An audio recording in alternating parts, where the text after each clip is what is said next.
The three loud, arrogant bikers had made the entire cafe nervous. Customers stared at their food, and the young waitress looked like she was about to cry. Everyone was terrified of them. Everyone except for the beautiful woman in the wheelchair sitting quietly in the corner. Her lack of fear was a challenge they couldn't ignore. They saw a broken woman, an easy target. They had no idea they were about to make the biggest mistake of their lives. Her name was Carla. She was in her late 30s, a beautiful white woman with long, dark brown hair and calm, light brown eyes that seemed to see right through people. She wore a simple, fitted gray tank top and black jeans. Her body was curvy, with a well-defined chest and strong shoulders that showed a life of intense physical training. She sat with a powerful, unshakable stillness in her wheelchair. Attached to the side of the chair's frame, polished and proud, was a small circular metal badge, the United States Army SEAL Trident. Carla had been through hell and come back. Her prosthetic legs, hidden beneath her black jeans, were a constant reminder of the price she had paid to save her team.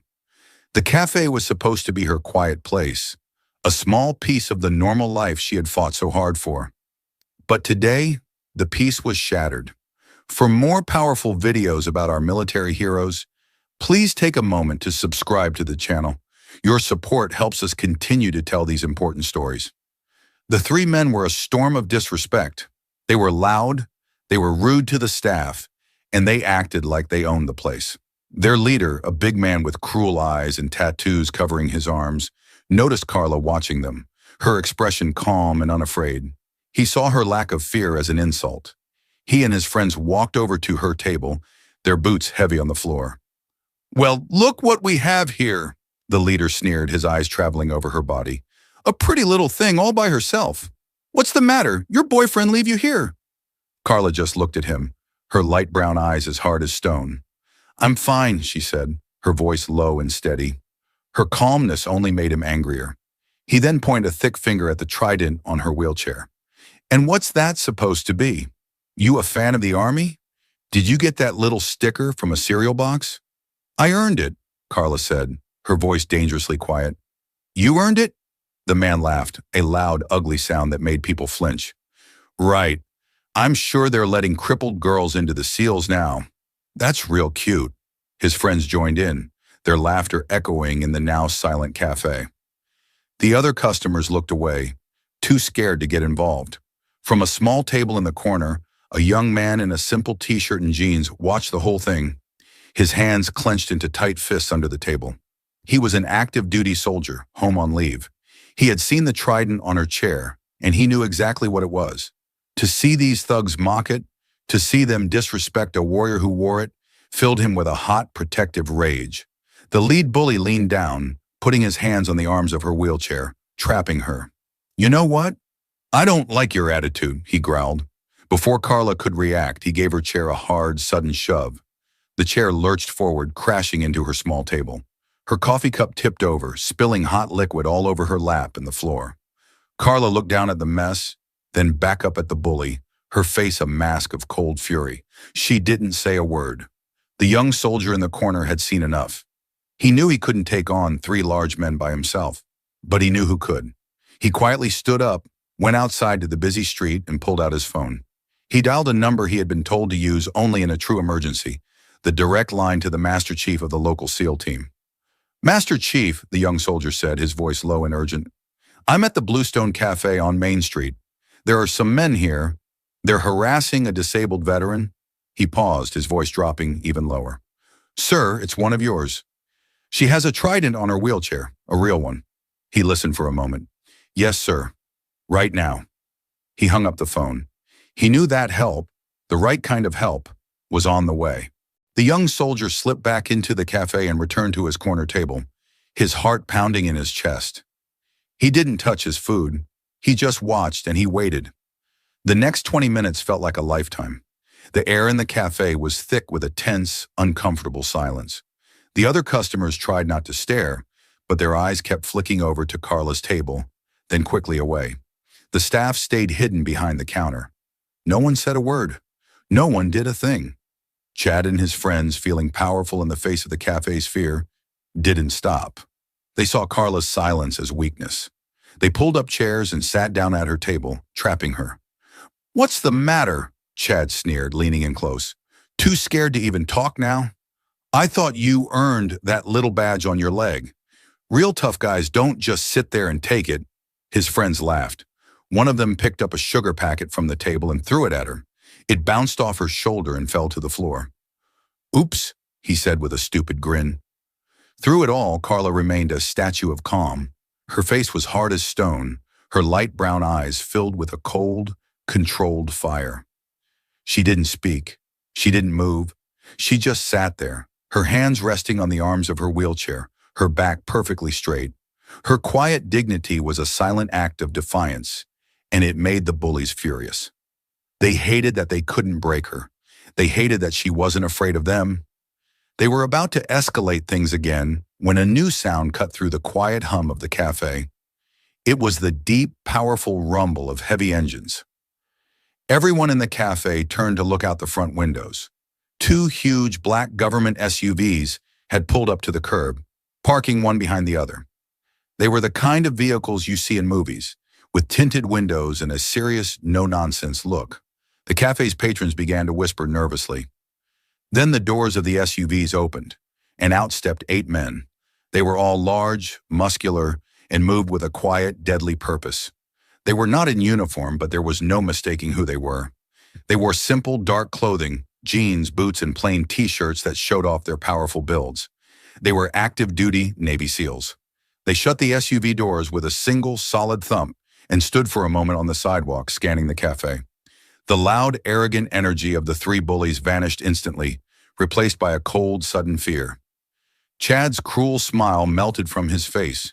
His friends stopped laughing. They looked at the 8 silent warriors outside, and then at each other, their faces pale. The door of the cafe opened, and the 8 SEALs filed in. They didn't make a sound. They moved in perfect formation, their eyes scanning the room, assessing every person, every threat. The entire cafe held its breath. The young soldier in the corner caught the eye of the lead SEAL and gave a single, almost invisible nod toward Carla's table. The lead SEAL's eyes, as cold and gray as a winter ocean, moved. He saw the 3 bullies. He saw the spilled coffee on the floor. He saw the fear in the other customers' eyes. And then he saw Carla. His hard face softened for just a moment with a look of deep concern and respect. He and his 7 teammates, a silent wall of muscle and military power, turned in perfect unison. They began to walk slowly, deliberately, directly toward the 3 bullies who were now frozen in pure, absolute terror. The 8 Navy SEALs surrounded the small cafe table, their large frames blocking out the light. They didn't speak. They just stood there, a silent wall of muscle and menace, their eyes locked on the 3 arrogant men. The loud, confident bully, Chad, was now pale and trembling. He looked from one hard face to the next, finally understanding that he had made a terrible, terrible mistake. The cafe was so quiet you could hear the ice melting in a forgotten glass. The lead SEAL, a man with the rank of Master Chief on his collar, finally spoke. His voice was not loud, but it was low and dangerous, like the growl of a wolf. "I'm going to ask you one time," he said to Chad. "What were you doing to this woman?" Chad swallowed hard, his throat suddenly dry. Nothing," he stammered. "We were just talking. It was a misunderstanding." The Master Chief's eyes narrowed into slits. He pointed a single steady finger at the Navy SEAL Trident on Carla's prosthetic leg. "A misunderstanding?" he whispered, his voice full of cold fury. "You see this? This is a Trident. This is not a toy. This is not a sticker you get from a cereal box. This is a symbol that is earned with blood, with sweat, and with the courage to walk into the darkest places on earth so that boys like you can sleep safely in your beds at night." He then looked at Carla, and his entire expression changed. The hard anger in his face was replaced by a deep, powerful respect. He addressed her by a title, his voice now loud and clear for the entire cafe to hear. "This woman," he announced, "is retired Master Chief Carla Raven Rivas, and she is a legend." He then turned back to the 3 terrified college boys and told them a story. He told them about a high-stakes hostage rescue mission in a war-torn country 5 years ago. He told them about how Master Chief Rivas's SEAL team had been the ones to go in, storming a heavily armed enemy compound. They were clearing the final building when they were ambushed, the Master Chief said, his voice low and heavy. A grenade was thrown into the small room where her team was. There was no time to throw it back. There was nowhere to run. He let the terrible image hang in the air for a moment. So she did what only the bravest of us would do. She screamed for her men to get back, and she jumped on the grenade. She used her own body to shield her team from the blast. One of the other SEALs, a man with a long scar on his face, stepped forward. His eyes were full of tears. He looked at the three college boys, his voice thick with emotion. I was in that room, he said. We all were. She saved our lives that day. Every single one of us has a family, has children because of what she did. That blast is what took her legs. She traded them for us. The story hit the silent cafe like a physical blow. The waitress behind the counter was openly crying. The young soldier who made the call looked on with pride. Chad and his friends were now completely broken, their faces a mask of pure, sick shame. The woman they had pushed, the woman they had mocked and called crippled, was a hero of a kind they couldn't even understand. The lead Master Chief leaned down until his face was inches from Chad's. You are going to stand up, he commanded, his voice a deadly whisper. You are going to apologize to Master Chief Rivas for the disrespect you have shown her and the Trident she earned. And then, you and your friends are going to get out of our sight. Am I clear? If you believe that a hero's sacrifice should be honored, type We Honor the Raven. Chad, the arrogant college student, was trembling as he stood before Carla. The 8 Navy SEALs watched him, their eyes cold and hard. He finally found his voice, a pathetic mumble that was a world away from his earlier, confident sneer.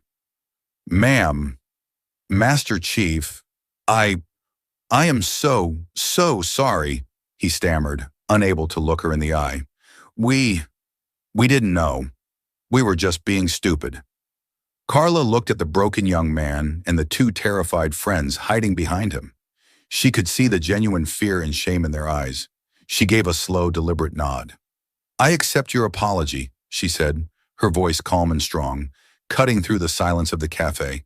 She then looked down at her prosthetic leg and the trident that rested upon it. You see this chair, this leg? You saw them as a weakness, something to make fun of. She raised her head and looked directly at Chad, her light brown eyes locking onto his. You need to understand, these are not signs of weakness. They are proof that my entire team came home alive. It's a price I would pay again, without a second thought. She looked around at the other patrons who were watching. Respect isn't about being afraid of someone, she said, her voice full of a quiet power. It's about understanding what they were willing to give up to protect you, even when you don't deserve it. Her words settled over the cafe, a powerful lesson in honor and sacrifice. The lead Master Chief then gave a sharp nod to Chad. You heard her, he said, his voice leaving no room for argument. Pay for your drinks, pay for hers, and then you and your friends will leave. You will not come back here, ever. This place is under our protection now. The 3 young men fumbled with their wallets, throwing cash onto the table, before practically running out of the cafe in disgrace. Once they were gone, the entire cafe seemed to let out a collective breath. The owner of the cafe rushed over, tears in her eyes, telling Carla that she would never have to pay for a meal there again. The other customers erupted in a loud, spontaneous round of applause, a wave of respect and gratitude washing over the woman they had silently watched being humiliated just minutes before. The young soldier who had made the phone call came over, stood at perfect attention, and gave Carla a sharp, respectful salute. The 8 SEALs pulled up chairs, creating a protective circle around their commander. The tension in the room was replaced by a warm feeling of family and safety. They didn't talk about the battle that had cost Carla her legs. Instead, they talked about old times, their voices low, sharing jokes that only they understood. They were a tribe, a family forged in fire, and they had just reminded the world that they always take care of their own.